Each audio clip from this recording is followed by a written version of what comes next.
What's up, everyone? Welcome back to the channel. It's your main man, Booster Rails. Today, we're going to talk about how I gained over 50,000 followers across 3 different social media platforms. And here's how. Becoming a motorcycle content creator is kind of growing right now in that niche because the hobby is becoming even more popular, especially amongst the younger people. It seems like every time I get on social media, I'm always running across new content creators. And that's something that I love to see because, of course, I love the motorcycle community. And new content creators equals more content and new content for me to consume. So if you're thinking about becoming a content creator, specifically a motorcycle content creator, there's some things that you're going to want to implement. There are going to be some tools that you want to have and some processes that you want to go through. You got to give them something. Unless every day of your life and every minute of that day is filled with action-packed content, you're going to have to think of ways to keep people engaged. You're going to have to give people something. And that's why I like the educational and information aspect of being a content creator, because I always want to give people something because it feels like they're not just watching to watch, they're taking something. And also it makes the videos timeless when it comes to creating. I chose for education and information to be my sub niche in the motorcycle community because I feel like as long as you give people something, they'll keep coming back. And making it entertaining, making it informative, giving people something that they can hold, making it timeless, that's what it's all about for me. I want to make a video that's timeless and make sure that 5 years from now, people can come back and they can learn something if they're just getting into the motorcycle community. So for me, it's all about educational and information. So what I suggest you doing is find something within that niche that you can hone in on, that you really like, that you can immerse yourself in, especially when it comes to you doing your research and learning about the topic.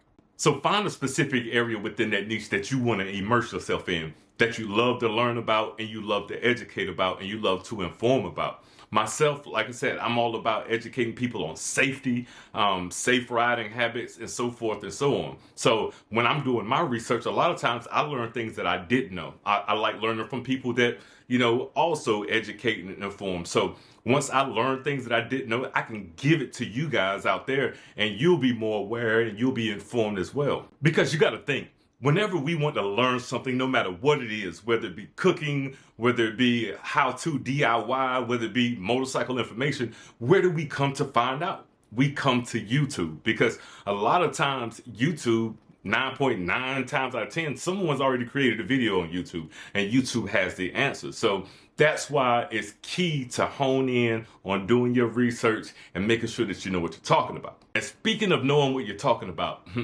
I'm telling you, this is key to doing your research, because if you don't know what you're talking about, trust me, people are going to see it. They're going to know it. If you're just fumbling and just saying something to say something, people are going to call you out on it. Now, don't get too caught up in that. But if you do your research and you get it from a reputable source, you can feel safe in knowing the information that you gave out is credible information. So the first thing I want you to do is make sure that you have the time to dedicate to this. This is not something that, if you want to make it a career as a content creator, that you're going to spend 15 minutes a day on and you're going to have this amazing platform and so forth and so on. Now, we're not talking about the exception, because there are some people that out of the blue, they just, take off. But if you really want to become a solidified content creator, what you need to do is make sure that you have the time available, okay? Have the time to prepare, have the time to research, have the time to set up, have the time to edit, and all of those things. You want to make sure that you have the time to dedicate to doing this. Now, I'm not saying that you got to post every day. I'm not saying that. Granted, that's what I do, but I'm not saying that. But dedicate, a portion of each day to thinking of new ideas. Dedicate time to preparing, learning editing processes, hone in on getting your audio to be top tier. Those things where you can take time out of each day to put forth some type of effort into becoming a great creator and delivering a great product. Don't half-ass it. People can tell when you don't put effort into delivering content. It shows in the quality, it shows in the structure, it shows overall in whatever it is that you're putting out. So take the time to really structure your videos. Take time to really think of a good topic. Take time to do a great job in the editing process. Now, some people, they don't edit videos at all. Me personally, I like to edit my videos because I get rid of dead spaces, or if I, lose track of thought for a second and get back on, I like to get rid of that space. So just make sure that you hone in on those skills. Be organic. Be your organic self. You don't have to sound like this person or sound like that person or move like this person or move like that person in order to grow your fan base, okay? And I don't like to call it fan base. I like to call it supporters, okay? So to grow your supporters, be organically you. You're going to find your group. You're going to find your niche of people that are going to gravitate towards you, because people can sniff out when you're not being organic. They can sniff out when you're trying to sound like this big YouTuber or that big YouTuber. So be yourself organically. When I'm talking about tools, I'm talking about specifically cameras, okay? Because the quality of your video is going to make or break if someone stays to watch or they're quick to click away and go to another video. Myself, I deal with a multitude of cameras. Right now, I got the Canon M50 right here that you're watching me on. I also have the DJI Action 4, not the Action 5, Action 4. I do want the Action 5 though. I also have Insta360, in which I actually put this, oh, there we go. I actually put this on my bike, and you can see it fell off. Fell off the bike. It happens. And I also have a DJI Osmo Pocket 3. And I use this one. Oh, yeah. That's like my quick go-to. Excuse me. That's like my quick go-to camera for when I'm out and about, if I go to any kind of bike events and stuff like that. Now, the thing about all of these cameras, they all have capability of shooting in 4K. Please shoot your videos in 4K, because once you start moving from transferring the file to the computer and then you start uploading it into editing programs and exporting it, you're going to be compressing this video, which downgrades the quality. Yeah, downgrades the quality. So if you're shooting in 4K, by the time it gets to YouTube, you still have a great quality video. It'll probably be around the 3K, 3.7K level or something like that. So make sure that you invest. Now, a lot of cell phones, they shoot in 4K. So you'll be fine if you're using a cell phone with 4K. But make sure you're not doing anything and it comes out looking like a 2000s era Nokia cell phone. I don't know if they had video back then. Maybe, I don't know.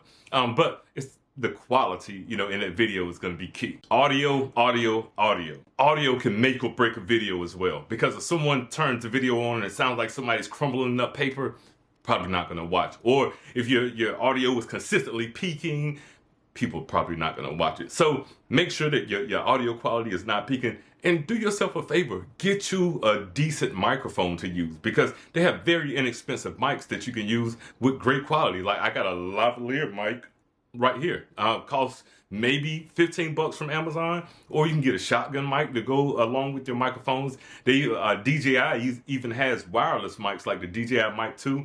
They have so many mics out there, and they're very inexpensive, but make sure your quality is good, because that's going to also tie into having great video quality, great audio quality. That's a great recipe for a great video. Really start to learn about the editing process and key ways to make your videos action-packed. Myself, I get rid of all dead space. Never underestimate the value of a jump cut. And a jump cut is just jumping from one clip to the next, just like that. So when you get rid of dead space, it ends up making a jump clip in your video. It makes for getting rid of, if you have to think about something, or you just lose your train of thought or something like that, you can get rid of that space, and it's action, content, and people aren't waiting for you to get it together over there. So never underestimate a jump cut. Learn editing software. Don't just, start putting out videos and you haven't understood the software. Learn those editing software, because there's some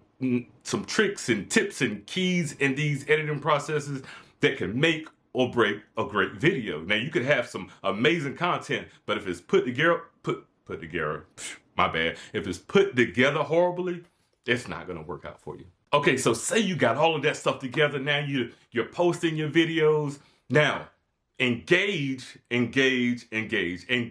as often as possible, as frequently as possible with the people that are commenting and liking your stuff. these platforms, they'd like to see that engagement. So once they see, oh man, there's a conversation going on under this reel or this video, let's push it out to more people because it must be interesting. So don't wait and put off engaging with people that make comments. So as soon as you get the opportunity, when you know there's comments coming in, go ahead and engage, whether it be a thumbs up to agree, or whether it be a response to a question, or if you have additional information that you want to give someone that mentions something, go ahead and engage as quick as possible when you're posting your content. Consistency in posting. That's a big topic because myself, I post something every day. I typically try to put up a short video at least every day on the other platforms.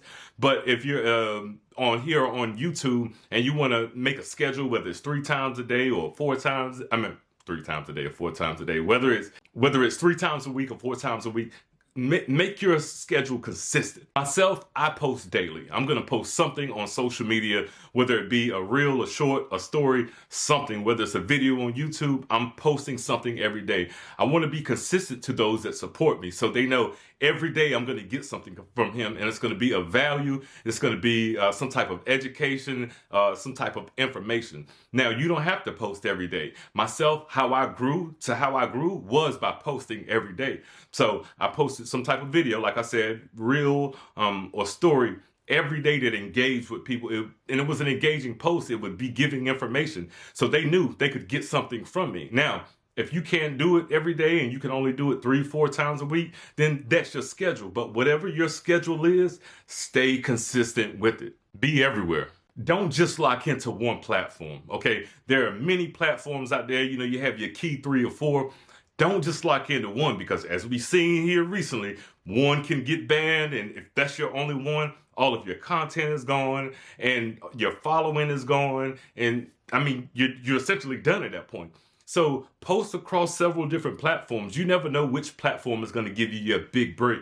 Okay, so stay consistent. Post on all platforms that you have the time to deal with. Myself, I post on 4 different platforms. So I'm going to stay consistent on those 4 different platforms. And if one goes down, I've got 3 more. If another one goes down, I got 2 more. So don't be afraid to go across all platforms. You're going to have different people on different platforms because everybody doesn't intermingle on all platforms. So don't be afraid to get out there on other platforms that you haven't been on so far.